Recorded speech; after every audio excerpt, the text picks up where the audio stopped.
ধরুন আপনি ঘরের মধ্যে বসে কোনো কাজ করছেন, এবার সেই সময় যদি ঘরের মধ্যে কেউ ঢোকে আপনি কিন্তু বুঝতে পারবেন।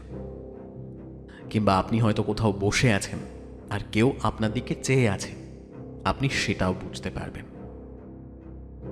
কিন্তু যদি এমন কোনো ঘটনা ঘটে যেখানে আপনি বুঝতে পারছেন আপনার দিকে কেউ চেয়ে আছে কিন্তু আপনি তাকে দেখতে পাচ্ছেন না, তখন কিন্তু ব্যাপারটা খুব একটা সুবিধের হয় না।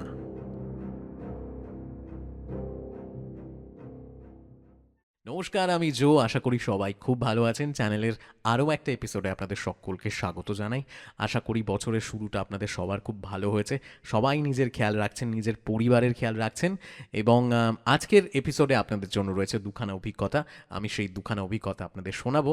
তবে তার আগে একবার, যদি আপনি আপনার যে কোনো রকমের এক্সপিরিয়েন্স, শুধুমাত্র যে ভয়ের হতে হবে এমন কোনো কথা নেই, নিজের জীবনের যে কোনো রকমের এক্সপিরিয়েন্স আপনি শেয়ার করতে চান সেটা করতে পারেন। খুব সহজেই আপনাকে শুধু লিখতে হবে অথবা রেকর্ড করতে হবে, তারপর সেটা পাঠাতে হবে আমার ফেসবুক পেজে। আর না হয় আপনি মেইল করতে পারেন আমার ইমেল অ্যাড্রেস storywithjoe@gmail.com। ব্যাস এইটুকুই বলার ছিল। এবার আর কথা বাড়াচ্ছি না, সোজা আজকের অভিজ্ঞতায় চলে যাব। আজকে দুজনের অভিজ্ঞতা শোনাবো, একজন ভরত আর একজন তানিয়া। আমরা প্রথমেই শুরু করছি ভরতের অভিজ্ঞতা দিয়ে। চলুন আমি আপনাদের শুনিয়ে ফেলি ঠিক কি হয়েছিল ভরতের সাথে।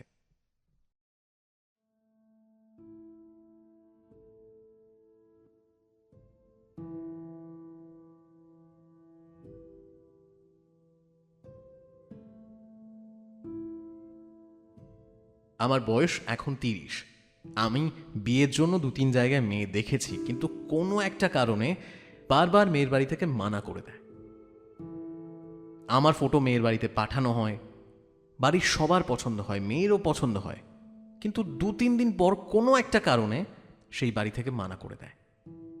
কোনো মেয়ে বলে যে আমি এখন বিয়ে করব না, আবার কোনো মেয়ে বলে আমি গুয়াহাটিতেই বিয়ে করব না, আবার কোনো কোনো মেয়ের সাথে আমার গোত্র মিলে যায়। কিছু না কিছু একটা কারণ বেরোয় যে কারণে মেয়ের বাড়ি থেকে আমায় মানা করে দেয়া হয়। 1.5-2 বছর ধরে একই ব্যাপার হচ্ছে, কোনো জায়গা থেকেই কোনো বিয়ের খবর আসে না। তারপর আমার মা তো প্রচণ্ড টেনশন করতে থাকে, আমিও সেম একই টেনশন করতে থাকি। মানে আমার মধ্যে তো কোনো খারাপ কিছু নেই, আমার বিয়ে হচ্ছে না কেন?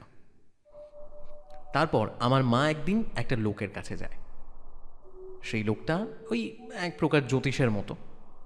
সেই লোকটা আমার নাম এবং রাশি নিয়ে দেখল, এবং সেই লোকটা মাকে বলল যে আমার হাতে নাকি বিয়েই লেখা নেই। এই কথাটা শুনে মা প্রচণ্ড শকড হয়ে যায়। স্বাভাবিক মায়ের মন খারাপ হয়ে যায়। এবার মায়ের মনের এই অবস্থা দেখে লোকটা তখন জানায় যে আপনি এমন কারোর সাথে দেখা করুন ওই যারা তান্ত্রিক গোছের বা ওই রকম জিনিসপত্র পারে। তারপর মা একজন মুসলিম তান্ত্রিকের কাছে যায়। মা আগেও অনেক লোকের কাছে গেছে, কিন্তু কোনো কারণেই তেমন কিছু হয়নি। যাই হোক, এবারও যায়। এবার সেই লোকটা 3 শনিবার আমায় একটা নিয়ম করতে দেয়, কিন্তু কেন যেন এক শনিবার নিয়ম করার পরই আমার আর নিয়মগুলো করতে ইচ্ছে করে না। এবং এমন নিয়মগুলো, এগুলো আমি ছাড়া অন্য কেউ করতে পারবে না, বাড়ির শুধুমাত্র আমাকেই করতে হবে। তাই নিয়মগুলো আর কমপ্লিট করা হয় না।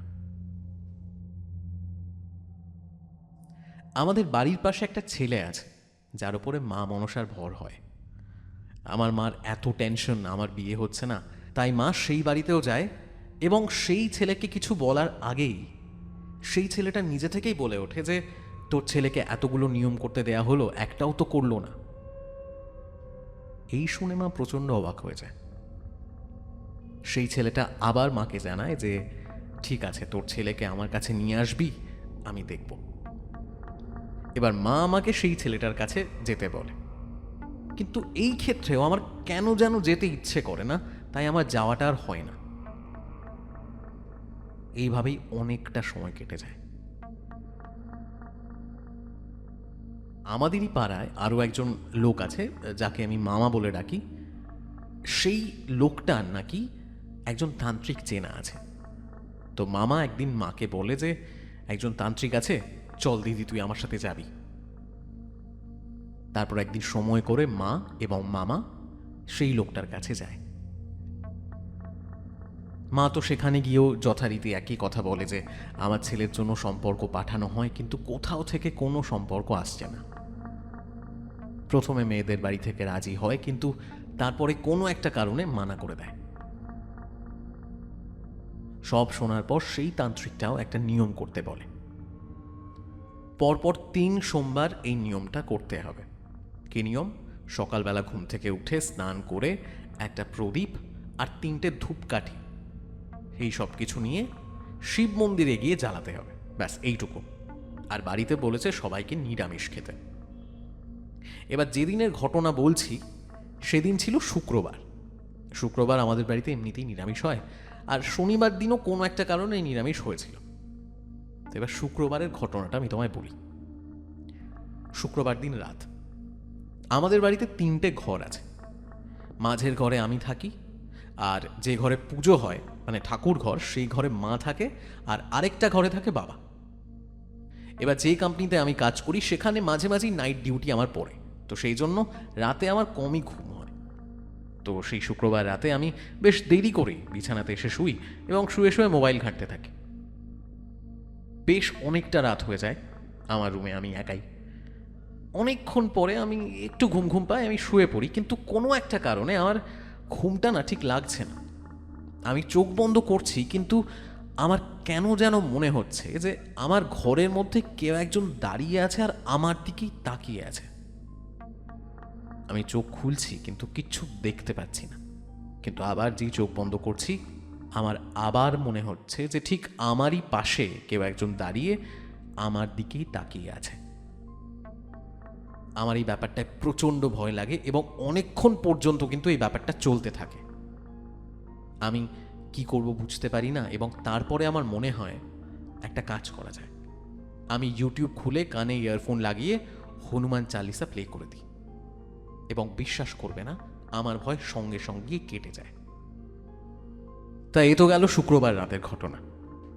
শনিবার রাতেও ঠিক একই ঘটনা ঘটে আমার সাথে। আমি যেই চোখ বন্ধ করছি আমার মনে হচ্ছে আমার পাশে কেউ একজন দাঁড়িয়ে ঠিক আমার দিকেই তাকিয়ে আছে। তবে শুধুমাত্র এখানেই ব্যাপারটা শেষ হয় না। সেদিন আমার বিছানার চাদরটা, সেই চাদরটা ধরে কেউ আমার মাথার দিক থেকে টানছে। আমি চমকে সেদিকে ঘুরে তাকাই, কিন্তু কাউকে দেখতে পাই না। আমি কিন্তু পরিষ্কার বুঝতে পারছিলাম কেউ মাথার কাছ থেকে চাদরটা ধরে টানছে, কিন্তু যেই সেদিকে ঘুরে তাকাই সেদিকে কাউকে দেখতে পাই না। আমার এতটাই ভয় করতে থাকে, আমি উঠে মায়ের ঘরে চলে যাই। আমি মাকে গিয়ে বললাম যে মা, আমার না খুব ভয় করছে, আমি এখানেই ঘুমোচ্ছি তোমার সাথে। মা বলল ঠিক আছে, ঘুমিয়ে পড়। এরপর রবিবার রাতেও সেম ঘটনা ঘটে। আমার আবার এতটা ভয় করে, আমি আবার উঠে গিয়ে মায়ের ঘরে গিয়ে শুয়ে পড়ি। শুক্রবার, শনিবার এবং রবিবার এই ঘটনাগুলো আমার সাথে ঘটে। তারপর সোমবার সকালে ওই আমায় যেমন নিয়ম দেয়া হয়েছিল, একটা নিয়ম আমি করি। আমি জানি না এই দুটো ব্যাপারের কোনো কানেকশন আছে কি না, কিন্তু নিয়মগুলো যেদিন থেকে করি সেই সোমবারের পর থেকে কিন্তু আমার সাথে এমন আর কোনো ঘটনা হয়নি। তা এই ছিল আমার অভিজ্ঞতা।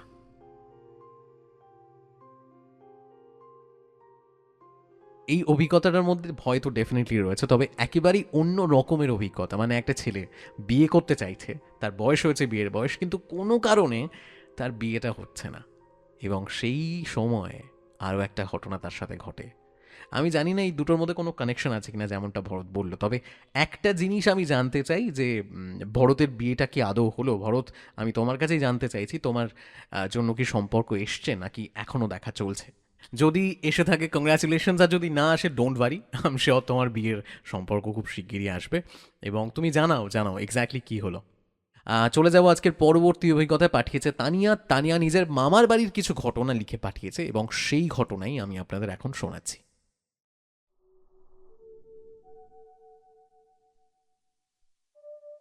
নমস্কার দাদা, আমি তানিয়া সরকার। আমার বিয়ে হয় একটা মারওয়ারি ফ্যামিলিতে। আমি একটা ঘটনা তোমার সাথে শেয়ার করছি। আমি এখন দমদমে থাকি এবং এই ঘটনাটা আমার মামা বাড়ির ঘটনা। ঘটনাটা ঘটে ঠিক ওই কোভিডের পরে। আমি একটা শাড়ির কোম্পানিতে বিলিংস ডিপার্টমেন্টে জব করতাম। তো আমাদের অফ ছিল ওই এপ্রিল পর্যন্ত, এবং তারপর মালিক আমাদের একটা গাড়ির ব্যবস্থা করে দেয়। ওই গাড়িতে করেই আমরা যাতায়াত করতাম। এবং তারপর যখন আমফান আসে, সেই সময় যেহেতু আমাদের বাড়িতে অনেক জল জমে গেছিল, আমার মা বাবা বলেছিল আমায় মামা বাড়িতে গিয়ে থাকতে। আসলে আমার একটা ছোট্ট মেয়ে আছে, যাতে আমার আর আমার মেয়ের শরীর খারাপ না হয়, সেই জন্যই আমি মামা বাড়িতে থাকতে শুরু করেছিলাম। এবার আমার মামা বাড়ি যেখানে, সেই মামা বাড়ির পেছনেই রেল লাইন আছে, এবং জায়গাটা খুব একটা ভালো না। সেই জায়গায় নাকি অনেক খারাপ ঘটনা ঘটেছে। মামা বাড়ির দুদিকে দুটো বাড়ি, এবং একদিকে একটা বাড়িতে একজন মারা যায়। তবে সেই বাড়িতে মৃত্যুর পর যে কাজকর্মগুলো করা হয়, সেই কাজগুলো কিন্তু করা হয় না। কেন যেন আমার মামা বাড়িতে আমার খুব অদ্ভুত ফিল হতো। একদিন এমনই আমি অফিস থেকে ফিরে আমি শুয়ে শুয়ে ফোনে কথা বলছি। আমি শুনতে পাই পায়ের আওয়াজ। মনে হচ্ছে কেউ যেন হেঁটে আসছে। আমি সেই দিন কাউকে কোনো ব্যাপার কিছু বলিনি। সেকেন্ডে একই রকম আমি অফিস থেকে ফিরে খাওয়া দাওয়া করে শুয়ে রয়েছি এবং ফোনে কথা বলছি। সেদিনও শুনতে পাই ঠিক ওই রকমই পায়ের আওয়াজ, মানে জোরে জোরে পায়ের আওয়াজ। ইভেন আমার সাথে ফোনে যে কথা বলছিল সেও কিন্তু আওয়াজ শুনতে পাচ্ছে। তো এই আওয়াজটা বেশ কদিন ধরে চলতে থাকে, এবং আমার মামাতো ভাই সেও শোনে এবং সে ভয় পায়। আমরা নোটিস করি ওই ব্যাপারটা কিন্তু কন্টিনিউ হচ্ছে। তো এইরকমই আরও একদিনের ঘটনা। আমাদের মামার বাড়ির যে রান্নাঘরটা, সেটা বেশ বড় একটা রান্নাঘর, মানে ওই বনেদি বাড়িতে যেরকম বড় রান্নাঘর হতো, ঠিক তেমনই একটা বড় রান্নাঘর। একদিন রান্নাঘরের ভেতরে আমি, মামি, মাসি, দিদা সবাই মিলে একসাথে বসে গল্প করছি। হঠাৎ করেই দেখি রান্নাঘরের দরজাটা খুলে গেল। আমি ভাবলাম যে হয়তো দাদু এসছে। আমি উঠে দেখতে গেলাম, কিন্তু না, দরজার বাইরে কেউ নেই। আমি আবার দরজাটা বন্ধ করে দিয়ে রান্নাঘরের ভেতরে এলাম। এবার 2 মিনিট পর আবার দেখি দরজাটা কেউ খুলে দিয়েছে। শুধু যে এই ব্যাপারই হতো সেটা কিন্তু নয়, এছাড়াও আরও অনেক রকম ব্যাপার হতো। যেমন মামার বাড়ির ঘরের জানালা যদি ভেতর থেকে লক করা থাকতো, সেই জানালাও কি করে যেন নিজে থেকেই খুলে যেত। আবার মাঝে মাঝে মনে হতো যে ঘরের বাইরে বসে কেউ কাঁদছে। একদিন রাতে আমি শুয়ে আছি, আমার মনে হচ্ছে আমার ঘরের মধ্যে কেউ একজন দাঁড়িয়ে আমার দিকে তাকিয়ে আমায় ডাকছে। আমার এত ভয় করে, আমি গরমের মধ্যেও মুখ ঢেকে শুয়ে থাকি। একদিন দুপুরে প্রচণ্ড গরম, সেদিন রবিবার, অফিস যেতে হবে না, সেদিন ছুটি। তো আমি খাওয়া দাওয়া করে দুপুরে শুয়ে আছি। আমি দেখছি ওই সোফাতে যখন কেউ বসে যেমন হয়, ঠিক তেমনই সোফাটা চেপে গেল। ঠিক কোনো মানুষ বসলে যেভাবে হয়, যেভাবে সোফাটা চেপে যায়, ঠিক সেভাবেই চেপে গেল। এবং কিছুক্ষণ বাদে দেখি মনে হলো যে সেখান থেকে উঠে কেউ চলে গেল। কিন্তু কে যাবে? বাড়ির সবাই তো আমরা এক জায়গাতে শুয়েছিলাম, সমস্ত মহিলারা। আমি সত্যি কথা বলতে ওই বাড়িতে এত ভয় পাচ্ছিলাম, আমি তারপরে থাকতে পারি না, আমি আমার মেয়েকে নিয়ে সেখান থেকে চলে আসি। আমার এতটাই ভয় লাগতো যে দুপুরবেলা খাওয়া দাওয়া করে যখন হাত ধুচ্ছি, আমার মনে হচ্ছে ঠিক আমার পেছন দিয়ে কেউ দৌড়ে চলে গেল। এমনও মাঝে মাঝে শুনতে পেতাম যে সন্ধ্যের পর ছাদের মধ্যে কেউ যেন দৌড়ে বেড়াচ্ছে। এই সব কিছুই কিন্তু দিদা, মাসি বা মামি জানতো, কিন্তু তাদের তেমন ভয় লাগতো না। আমি ওই বাড়ির আরও অনেক ঘটনা শুনেছি, সেগুলো পরে একসময় বলবো। তবে এইটুকু বলে রাখি, 1992 সালে আমার দাদু সেই জায়গাটা কেনে। তারপরে বাড়ির চারিপাশে ওই হয় না যে বাড়িতে বন্ধনী দেয়, বন্ধনী দিয়ে রাখে, কিন্তু কোনো একটা কারণে কেউ একজন সেই বন্ধনীটা কাটিয়ে দেয় কিংবা নষ্ট করিয়ে দেয়। তারপর থেকে নাকি আমার দাদুর বাড়িতে এই রকম ঘটনা ঘটতে থাকে। যদিও বাড়ির লোকের কোনো ক্ষতি কখনো হয়নি, কিন্তু এই রকম আওয়াজ বা মনে হয় যে কেউ দৌড়ে যাচ্ছে বা জানলা খুলে যাওয়া বা ঘরের বাইরে বসে কেউ কান্না করা, এই ব্যাপার কিন্তু ঘটতেই থাকে।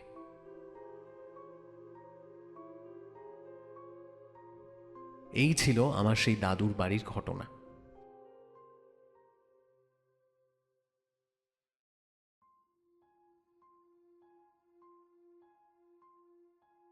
এই ঘটনাটা বেশ চাপের। মানে ধরুন আপনি আপনার বাড়িতে হয়তো এরম সুপারন্যাচুরাল ব্যাপার স্যাপারগুলো ঘটে, আপনি তার সাথে অভ্যস্ত, কিন্তু আপনার বাড়িতে কেউ নতুন থাকতে এসেছে, তার জন্য ব্যাপারটা প্রচণ্ড চাপের হয়ে যায়। সেই মানুষটা যে কি করে ব্যাপারগুলো হ্যান্ডেল করবে, কিভাবে সেই সব কিছুর সাথে ইউজ টু হবে, ব্যাপারটা সত্যি খুব চাপের। আচ্ছা, যদি আপনি সুযোগ পান, আপনি কি কখনো এমন কোনো বাড়িতে থাকতে চাইবেন? কমেন্ট করে জানান, এটা জানতে চাই কিন্তু। যাই হোক, এই ছিল আজকের দুখানা অভিজ্ঞতা। আশা করি আপনাদের ভালো লেগেছে আজকের এপিসোড। নিজেদের মতামত, ফিডব্যাক সবটাই শেয়ার করুন কমেন্ট সেকশনে। যদি পার্সোনালি কিছু বলতে চান সবসময় বলতে পারেন, ফেসবুকের ইনবক্সে কিংবা ইনস্টাগ্রামে মেসেজ করতে পারেন। আর আবারও যদি আপনি আপনার কোনো এক্সপিরিয়েন্স, নিজের জীবনের, নিজের পরিবারের কারোর এক্সপিরিয়েন্স শেয়ার করতে চান, খুব সহজেই শেয়ার করতে পারেন। আপনাকে শুধু লিখতে হবে অথবা রেকর্ড করতে হবে, তারপর সেটা পাঠাতে হবে আমার ফেসবুক পেজে। আর না হয় আপনি মেইল করতে পারেন আমার ইমেল অ্যাড্রেস storywithjoe@gmail.com। আজকের মতো আড্ডা গল্প এখানেই শেষ করছি। সবাই প্লিজ ভালো করে খেয়াল রাখবেন নিজের, বেশি করে জল খান, কোনোভাবেই নিজের শরীরকে কিন্তু ডিহাইড্রেট হতে দেবেন না। Thank you so much for listening to me.